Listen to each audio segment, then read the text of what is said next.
Welcome to the Deeper Into Movies podcast. My name is Stephen T. Hanley. I'm the founder and lead curator of Deeper Into Movies.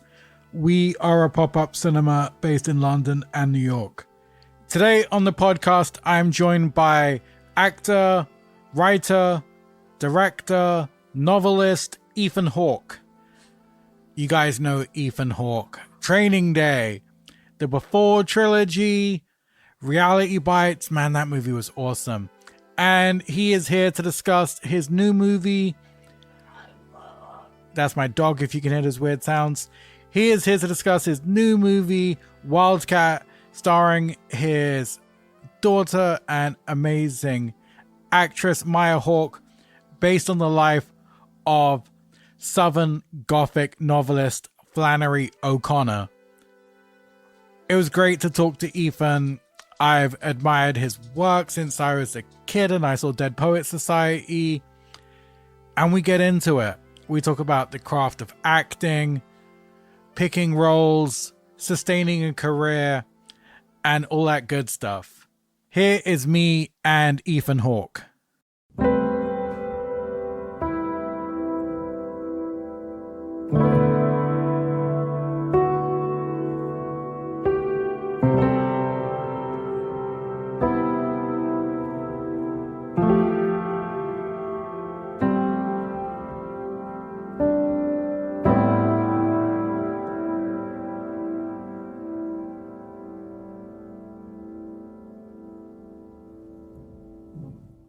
Hey, Ethan, how are you? Hey, Steven. I'm doing really well. How are you doing? I'm good. Let's jump in. When did you first discover Flannery and what impact did her writing have on you? I don't know. I guess I first discovered her. My mother gave me a copy of A Good Man is Hard to Find when I was, 15 or 16, because I was never reading any female authors. So she was trying to inspire the inner feminist inside me. And I remember, I just didn't believe it was a woman who wrote it. I just thought I'd see these pictures of Flannery O'Connor in the back with her crutches and her glasses and her she kind of seemed like this fragile person, and yet the writer was this, like a tiger. And so I was kind of hypnotized by her. The idea of the movie didn't happen until later, which was Maya's idea. Maya discovered her in high school.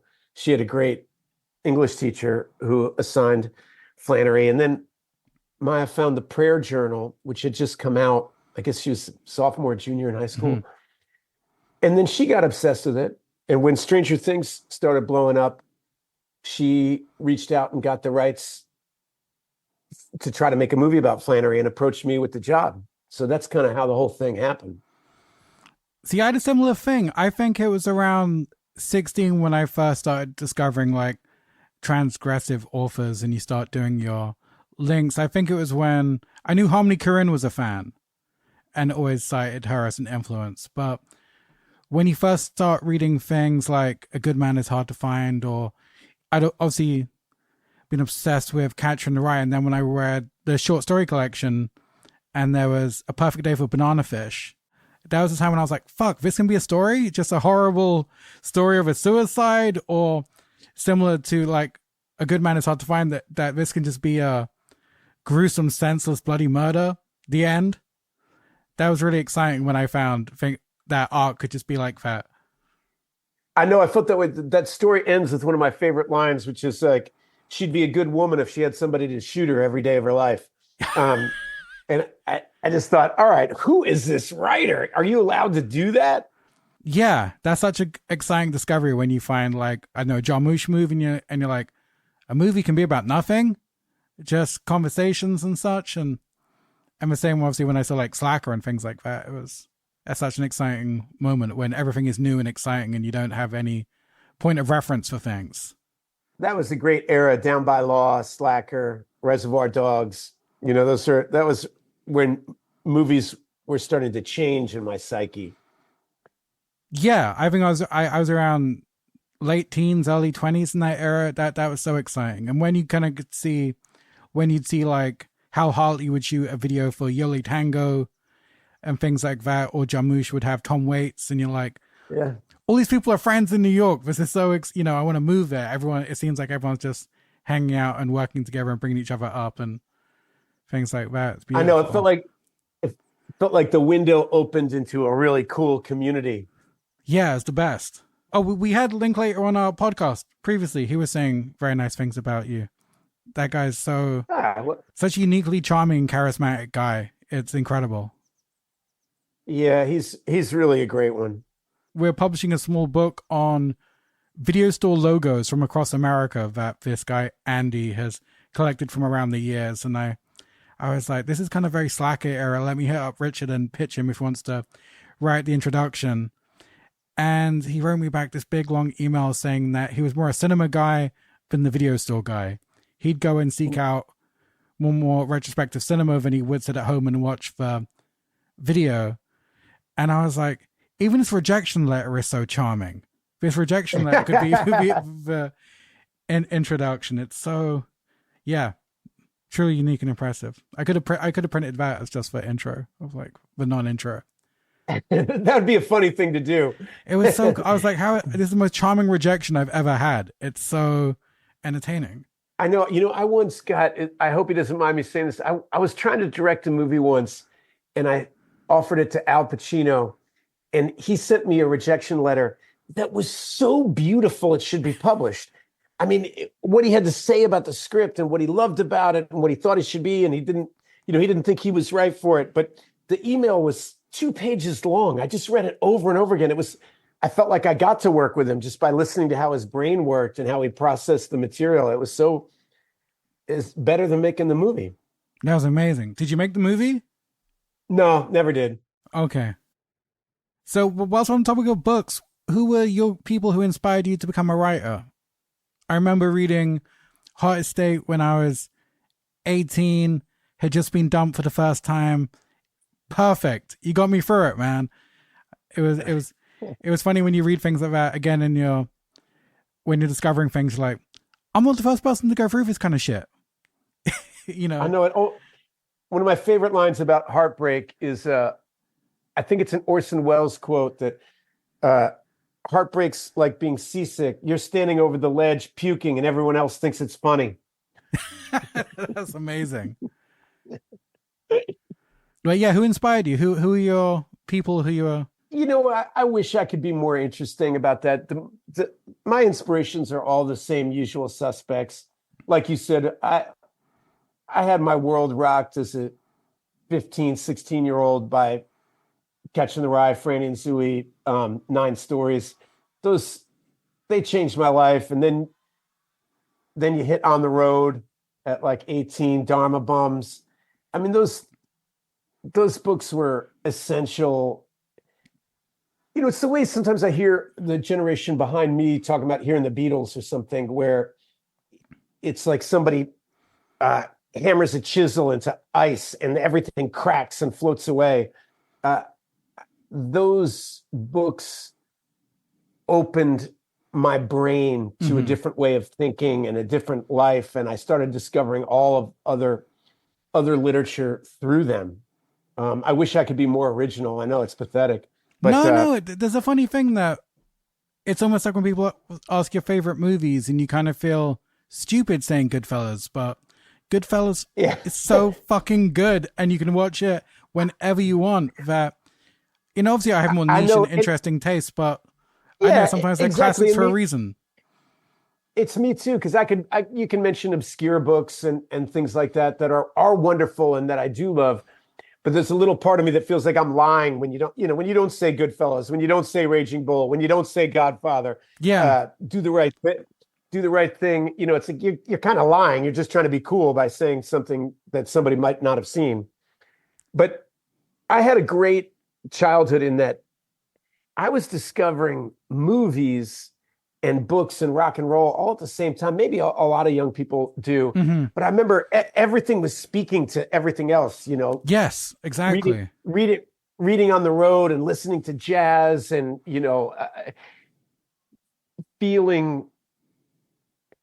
basically seeing a version of the adult world that was much more interesting than the one I saw in my teachers and in the immediate community around me. And do you think, not to sound like a couple of old guys, but you grew up in the physical media era, you probably had to go seek everything out in a bookshop or order things in when you wanted to. How do you feel it's different with watching your talented kids growing up and how they're discovering? Yeah, it's mysterious conversation to me because, like, for example, I made a movie about Blaze Foley, right, Mm-hmm. who's kind of a lesser known country musician. And when I was younger, finding a Blaze Foley recording was so amazing because it was so hard to do. Somebody's got a dub of this 8 track of this, that. Mm. And it was so thrilling. And now you can just Google it, and everything he ever recorded is readily available on my Yeah. phone. And so, in a strange way, it's devalued. And in the same way with movies, last year I did this movie with Mahershala Ali and Julia Roberts, Leave the World Behind, which, based on what it's like walking around on the street, I Mm-hmm. feel like more people have seen that movie than anything else I've ever done. And yet, very few people ever know the name of the movie. That's And weird. I find it's because they didn't ever buy a ticket to it. They didn't ever see the poster. It just kind of showed up on their television and they press It's a play. click. Yeah. I wonder about that, about what that says, like, the way that we used to obsess over an album cover, an Oh artist my would, God. Yeah. you'd geek out looking at the album cover for Journey Escape or, Yeah. the Jimi Hendrix record. And look at what brand of cigarettes he smokes. And what does that say? Why does that car in the Or even background? And if you couldn't afford it and you just had to study the cover and imagine what it sounds like, that was crazy. I know. And so in some ways, I worry that this mass access that we have to everything kind of devalues it. Mm-hmm. Um, and on the other side of the coin, hey, it's made to be listened to and seen. And why do we have to fetishize it? I'll be really curious. I'll be curious how the next 20 years plays out, because I think we're still reacting to the internet in the ways that has changed everything. Yeah, there's still exciting. Well, I see like boutique Blu-ray labels and stuff blowing up more than ever, and like obviously Criterion, and now I saw Kino Lorber re-releasing Daisy Miller on a beautiful 4K restoration, which gives me hope because that movie's just been gone Yeah, for so or long. And Dennis Hopper's Out of the Blue just got a restoration, and it's like I've never seen that movie. It looks so beautiful, and I'm so grateful for that. Um, it's it's an interesting moment to be making things because, like, for example, with Wildcat's a movie that is in my brain is referencing all the art house movies I grew up mm-hmm. watching, and going, but it's sometimes I feel like I'm a mandolin player right after Elvis broke. Like nobody's interested in the mandolin anymore. They're not interested in that kind of filmmaking as self-expression. But I also know that times change and everything is in a sense of flow. And who knows? Was it a hard pitching a movie about an or obviously was it, I love this type of shit, but I was just wondering, was it a hard pitch to say this is a movie about a author writing her dark gothic novel? Yeah, this is a movie about a little known Southern writer who grew up in the Jim Crow South, who's dying of lupus and isn't very nice. It's about her spiritual awakening of accepting her diminishments and illness. Yeah. That doesn't sound like it's going to print money, if you know what I mean. Yeah. Yeah. But it's so important. It's such an amazing, and all the stories coming to life was so exciting, but I love it. And a lot of the best movies don't sound like they're going to print money, I mean, so. No, I think there was someone, I heard a podcast with someone, it was the guy who invented RuPaul's Drag Race, and people always pitch his brain on what shows, how do I make a show, how do I pitch a show? And he says, ignore what the big studios are telling you what they want. All the best shows are really hard to pitch. And a game show about drag queens, or say for Sopranos, a show about gangster who's having panic attacks and seeking therapy. These don't sound viable, movies or shows, but they're incredible. So I think The bottom line is people respond to love. It sounds yeah. corny, but when you love what you're doing, it's contagious. You see it in athletics all the time. You can smell when somebody just loves to play the game, and good things happen all around that. Mm-hmm. And it's an easy pitch when you care a lot about it. I really wanted to make this movie, so you end up seeking like-minded people. There's certain people that think this is a movie about the integration and intersection between faith, reality, and human creativity is really interesting. And there's other people that were like, that sounds ludicrously boring. And that's fine. Both answers are acceptable. I was just looking for somebody that might see the same window of opportunity that I did.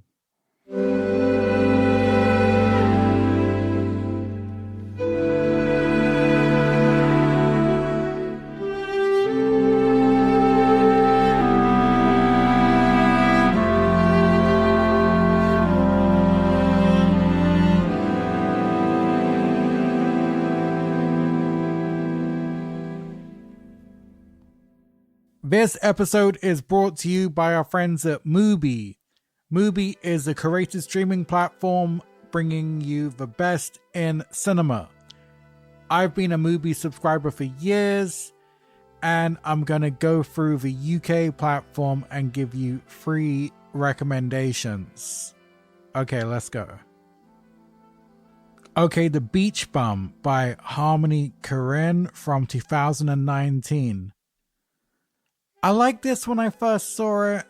It wasn't my favorite Korine by far, but it deserves a rewatch and a reassessment because I kind of find he's always so far ahead of the time that you come back to these movies with new eyes. So that's my number 1. Adaptation by Spike Jonze is my second, written by the incredible Charlie Kaufman. Again, saw this when it came out, liked it, completely missed the screening at BFI because it sold out instantly. So that's a good sign. That's definitely a rewatch right there. Okay, and The Innocent, starring and directed by Louis Garrel, a comedy thriller heist movie. It's wonderful. And this pick is brought to you with a slice of tragedy. We had Louis on the pod, and the file got corrupted. It could never be saved. It's the only pod I've ever lost, and I'm going to tell you something. Me and Louis had the best conversation about Steven Seagal's movie Under Siege. So, yeah, that's haunted me. That was such a great, fun conversation. But regardless, the movie is wonderful. I urge you to watch that. And here's the good bit after all that tragedy. You can watch these movies and more for free. Just go to Mubi.com/deeper into movies for 30 days of Mubi for free.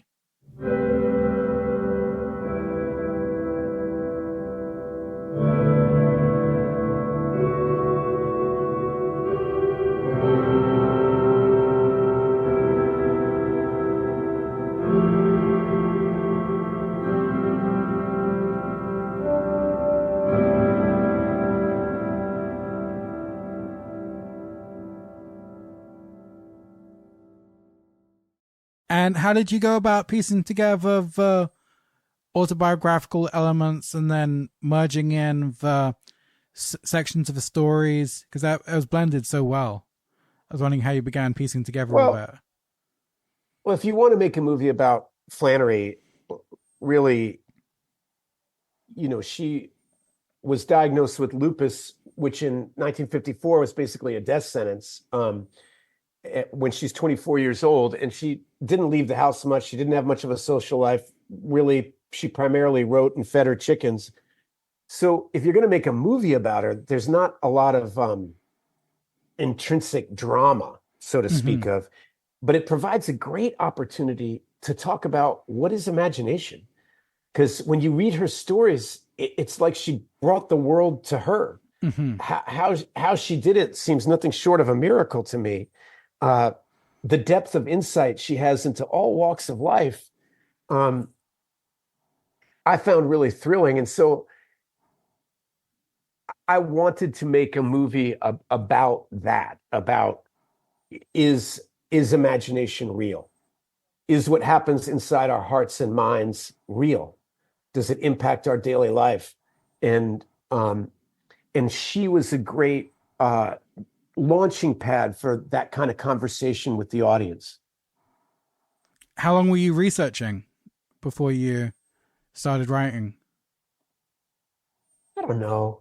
I worked on this with writer Shelby Gaines, Hmm. and he and I, we just, Maya had the idea of making a movie about her, and Shelby and I kind of got together and said, what would that movie be? And we challenged ourselves to read as much of her letters and her writing and her essays as we could. And it seemed really obvious to me that, wow, Maya's 24 years old. Flannery was diagnosed with lupus at 24. Let's explore that moment of you think you're a hot shot. She wanted to be Tolstoy. She was an ambitious young woman and she wanted to be out in the world. And she got sick and had to come home to Milledgeville, Georgia and live with her mom. And to try to dramatize that and then use these explosions of her creativity to see how she might come to the realization of accepting her situation. And was that Cooper Hoffman? That's Phil's son. Yeah, Cooper In- Hoffman. Yeah. Incredible. That's He so was nice to see him on screen. yeah, well, he was in Licorice Pizza. Of He's a course, great yeah. young actor.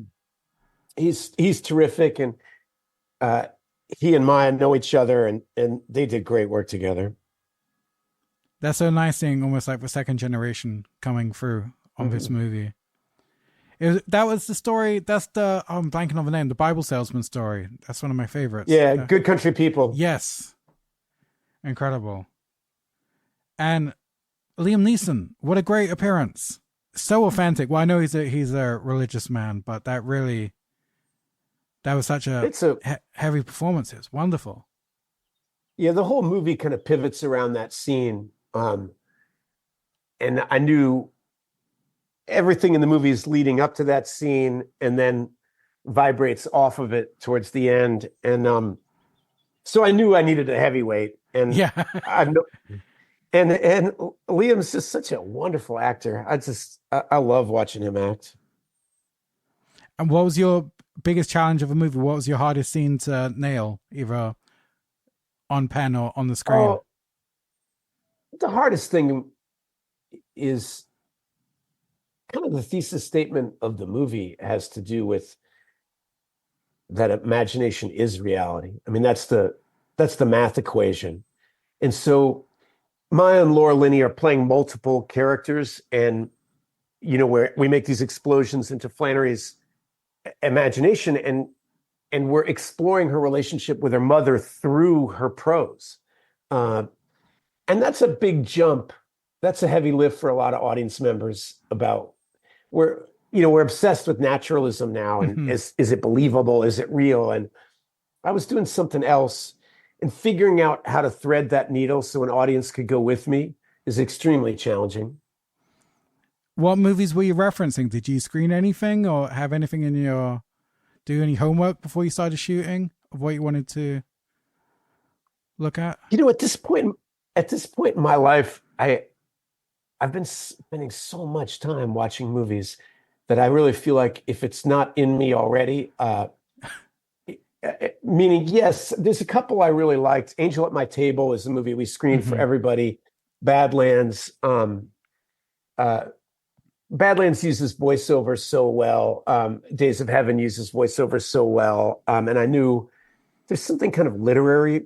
I mean, Badlands seems like a Flannery O'Connor short story to me. Absolutely, yeah. Um, and Angel at My Table is a wonderful example of a biopic that leaps above the genre. You don't need to know who Janet Frame is. I mean, she's a wonderful poet, but I saw and loved that movie having no idea who she was. um, it's a great example of the integration of all the departments, and meaning the costumes, the cinematography, the production design, the acting, the music, all the departments of Angel at My Table are working towards one thing. And that's true of when we were talking about Goodfellas or Do the Right Mm-hmm. Thing, that all the disparate pieces become kind of one fist, like fingers. And the movie has this cumulative power. There's obvious Buñuel has things I'm ripping off, and but I really try at this point in my life to try not to overly reference other films, but to Mm-hmm. try to, there's Bergman influence on this movie in some scenes, and there's First Reformed had a big impact on me, things I learned from Paul Schrader, that have kind of seeped into my bones. What did you get from Schrader?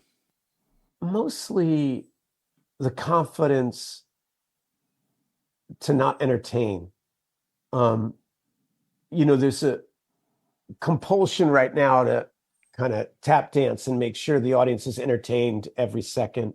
Mm-hmm. But Paul's very good at inviting the audience into a conversation. If you don't dictate what they're thinking and feeling all the time, and invite them into the journey with you, I find it really exciting, giving the actors space to play, where you're not overusing the close up. We're allowing body Mm-hmm. language to communicate the story, the environment to communicate the story.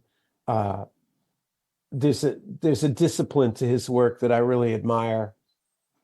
No, you're right. Because Paul grew up. Well, as you probably know, he grew up not watching movies.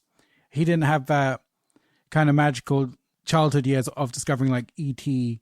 and Star Wars and things like that. So I think he's just coming at movies from a completely different perspective. I think his first time he was watching stuff was art house cinema, so he's coming at it from a completely different viewpoint. I think it's what gives him such great perspective. Absolutely.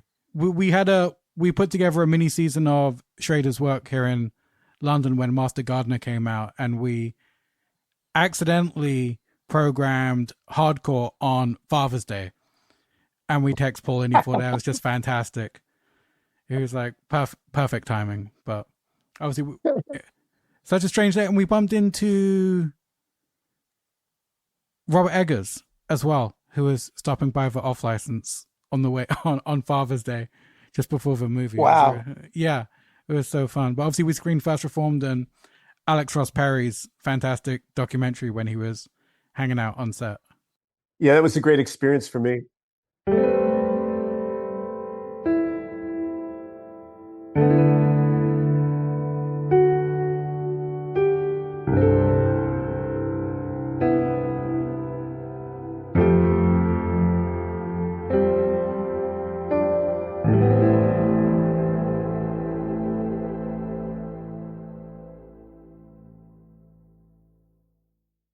Something I wanted to ask you that I heard you say when you were working with Linklater for the first time, he told you to turn off the whatever acting or performance you were doing in front of him, and he said, I may be getting this wrong. If there's no movie in your head, then we're not acting and we're just experiencing real life and capturing it on screen. Am I getting that right? Yeah. Well, yes and no. Really, what he was talking about is false drama. Right. It's a little bit like what I was saying about what Schrader, like the need to entertain constantly. If you're constantly creating drama, he was saying, then people are going to realize there's no plot to this movie. Mm-hmm. And if we're actually just living and existing with these characters, then we'll be watching something original, and they won't care that there's no plot because you'll be a real person. Right. It's a very dangerous thing in movies to forgo plot, because plot is the contract with the audience that you're going to tell them a story that has a beginning, middle, and end, and that's what's keeping them watching. And Rick has found diabolical, ingenious ways, whether we're talking about Days Confused or the Before trilogy or Boyhood. These are movies that he comes up with a different kind of architecture to create beginning, middle, and end, besides like the bomb's going to go off at midnight, we have to defuse it, you know. And it's very conducive for acting because you stop having to sell anything or make something believable. It challenges you to exist. It's kind of a continuation of what Stanislavski was really going for, which is like just blurring the line between character and performer to the idea that you could actually hold a mirror as twere up to nature. Blaze was another outsider figure that you're celebrating. Is this an ongoing theme, do you think you have, of like celebrating underdogs and kind of underseen characters? Maybe. I would never have thought that, but when I look back on it, it certainly seems that way. In general, I'm kind of allergic to the biopic as a genre, and I made Blaze and Wildcat, but I don't see them that way. I really see them as movies that are using a real person as to create a subject matter. I'm not telling their story the way Wikipedia would. I'm trying to engage you in a conversation about why their life is interesting to us, the people making the movie. And let's talk about your amazing Paul Newman documentary series. What drew you to that? Oh, yeah. It was really strange. I was turning 50, and it seemed like a great moment to study two actors. A lot of documentaries about artists and things are usually, cautionary tales. You see these stories of this great guitarist who OD'd or this person who self-destructed. And Paul and Joanne did their work at a really high level for 50 years and were responsible parents and responsible citizens. And they were really interesting. Whenever you hear the word responsible, your brain immediately thinks boring. Right. And I started looking at them as like, wow, it really can be done. You can live a meaningful, substantive life in the arts. And how did they do it? As luck turned out, right when I said yes to doing that, the pandemic happened. And so I had a ton of time, and I ended up turning what probably would have been like a small little documentary into this 6-part series, because I started realizing that the slower you went, the more interesting it was. And so, yeah, that was a great experience. I have such a deep romance for that old Hollywood era. Or me too. I've become obsessed with just listening to audiobooks. So I'm on Mike Nichols' book at the moment, which is just incredible. The Oral History? Let me put, what is it? A Life by... Oh, yeah. Yeah, the Mark Harris book. Yeah, right. Yeah, right, wonderful. Yeah. Just amazing stories throughout. Orson Welles is currently on set of Catch-22, and he wants close-ups, so he keeps on fucking up the scene, so we'll have to give him his own cutaway to the close-up so he can have more screen time and stuff. And it's just like, Mike's aware he's obviously a master filmmaker, so he knows all about what coverage you'll need, and just quietly sabotaging it so he has more screen time and stuff, which I think is just so mean and hilarious. But what draws you to projects? You're always so busy.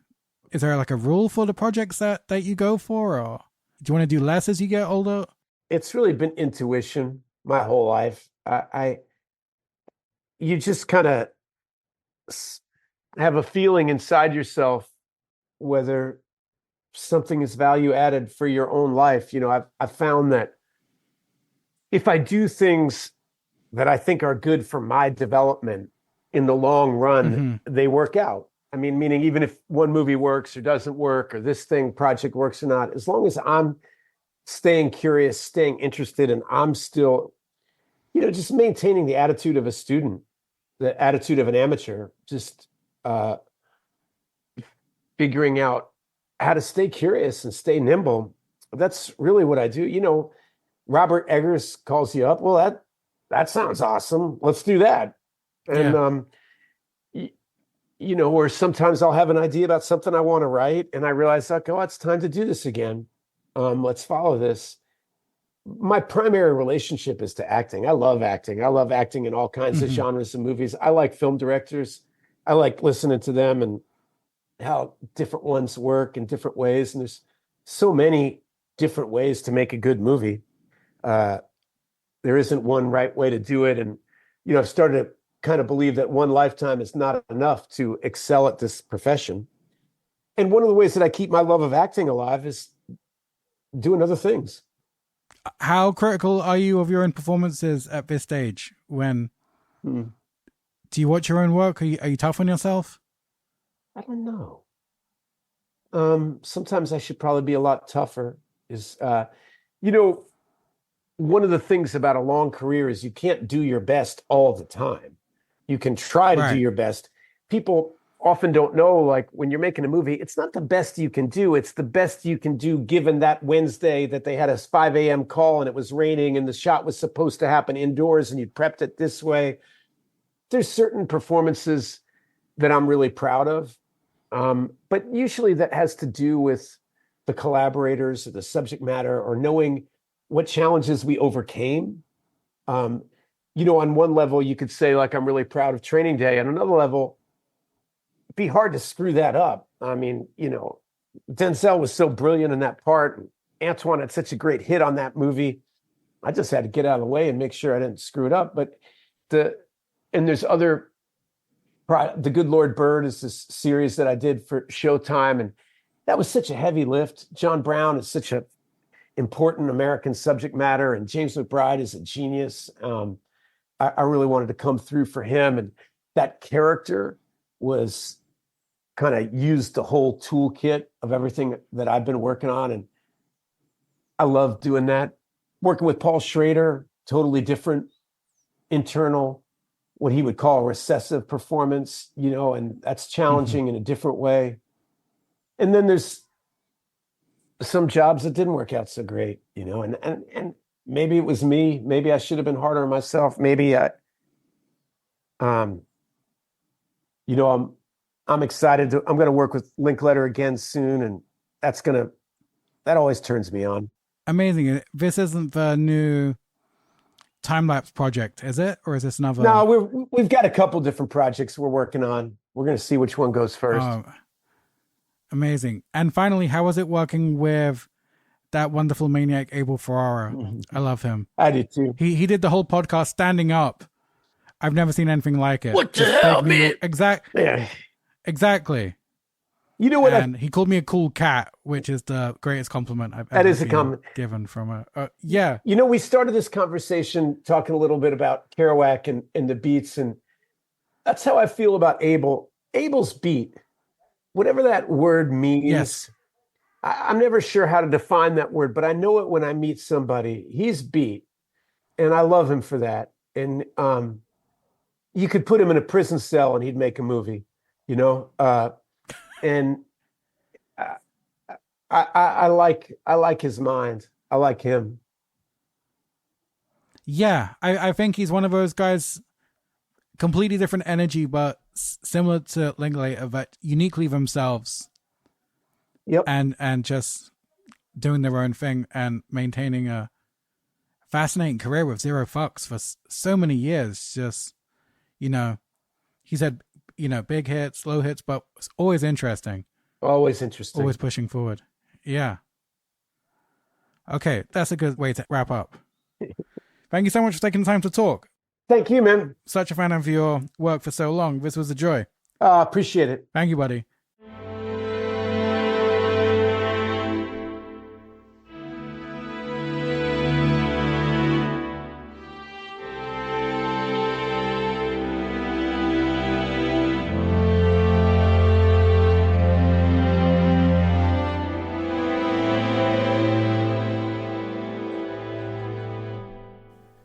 That was me and Ethan Hawke. Ethan is the real deal. Wildcat is out now. And if you haven't seen Training Day, go see Training Day. It's so sick.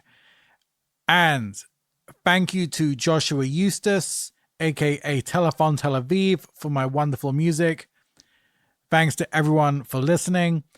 And one favor, if you enjoy the pod, go click like and subscribe. I keep on being told it really helps with the annoying crap like the algorithm and people finding and discovering the pod. And like I always say, I always want to keep the pod free, with all episodes free to listen to. No Patreon, no paywall, none of that. Just good old fashioned free podcasting. Okay, that's it. We'll speak soon.